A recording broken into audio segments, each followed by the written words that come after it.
saya langsung ke Pak Lukman Nuroddin PhD untuk menyampaikan pandangannya mengenai bagaimana memperkuat civil liberties, dan juga ini ada tambahan pertanyaan. Nah, kalau demokrasi itu lemah atau banyak kelemahan bahkan dari lahirnya sudah invalid begitu, kenapa kok negara-negara yang menerapkan demokrasi banyak yang makmur? Ini ada pertanyaan tambahan yang saya titipkan ke Pak Lukman Nuroddin.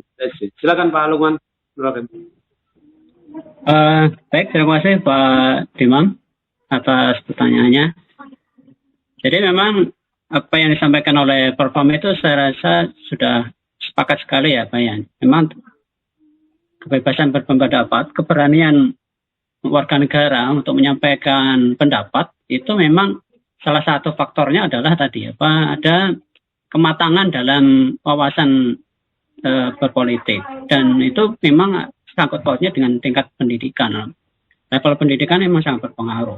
Makanya seperti saya sampaikan tadi, kalau di masyarakat pedesaan kita yang ya memang sebagian besar tingkat pendidikannya masih rendah ya, rata-rata kita kan yang bisa sekolah S1 itu kan berapa persen dari jumlah penduduk kita yang sekarang hampir 280 juta, itu kan masih sangat rendah sekali. Rasio antara tingkat pendidikan dengan jumlah penduduk. Nah, kondisi ini sebenarnya ya mungkin bisa jadi salah satu yang dimanfaatkan juga oleh para pengembang demokrasi ini untuk tetap menjaga oligarki mereka gitu ya, artinya kekuasaan mereka itu, karena rendahan pendidikan sehingga rakyat yang mungkin hanya sudah diberikan seperti sekarang aja pilkada itu ya, bagaimana orang ya tetap aja masih rame-rame ikuti konsentrasi politik sekarang, padahal mereka sebenarnya sudah paham bahwa saya itu punya saudara di desa itu sebenarnya mereka itu sudah paham, karena paling itu bujui gitu ya, bahwa para caleg ngomong janji A, janji B, boleh saya itu ngomong apa semua terserah, sebenarnya ngaku oleh sangune gitu, biasanya gitu sebenarnya itu paketane gitu. Saya sekedar itu saja sebenarnya, mereka itu rame-rame itu. Jadi itulah sebenarnya mereka itu sebenarnya sudah paham bahwa para caleg-caleg, para PKD ngomong berbusa-busa itu sebenarnya ya hanya janji kosong ya. Tapi mereka ya tetap ikut konstelasi itu ya, karena ya tingkat pendidikan juga tingkat kemiskinan ya. Kemiskinan ini juga menurut saya juga memberikan efek yang luar biasa ketika orang itu berkecimpung terhadap demokrasi ini. Sehingga tadi ada juga yang mengatakan bagaimana demokrasi itu juga menjaga kemakmuran di beberapa negara. Ya itu memang betul, faktanya memang demikian. Kita lihat di negara-negara ya tidak jauh-jauh saja, mungkin di Eropa, di Amerika sendiri secara physically bagaimana pendapatan per kapita mereka itu memang jauh sangat luar biasa tinggi dibandingkan dengan misalnya ya kita dengan Indonesia. Nah itu secara fisik ya. Tapi bagaimana tingkat bagaimana tadi ya, secara kebutuhan material mereka terpenuhi ya, bagaimana jaminan kesehatan, jaminan pendidikan, kemudian pendapatan, kehidupan mereka jauh lebih tinggi mungkin dibandingkan khususnya di Indonesia atau negara-negara yang Muslim khususnya yang menerapkan demokrasi. Nah, ini yang kemudian menjadi pertanyaan, kenapa kok seperti itu ya? Mungkin nanti ditambah oleh para narasumber lain. Ya, saya melihat sebenarnya negara-negara demokrasi Eropa itu bisa seperti itu karena mereka mengeksploitasi kekayaan negara-negara berkembang. Ya, jadi sebenarnya gaya hidup orang mereka itu kan sangat boros ya.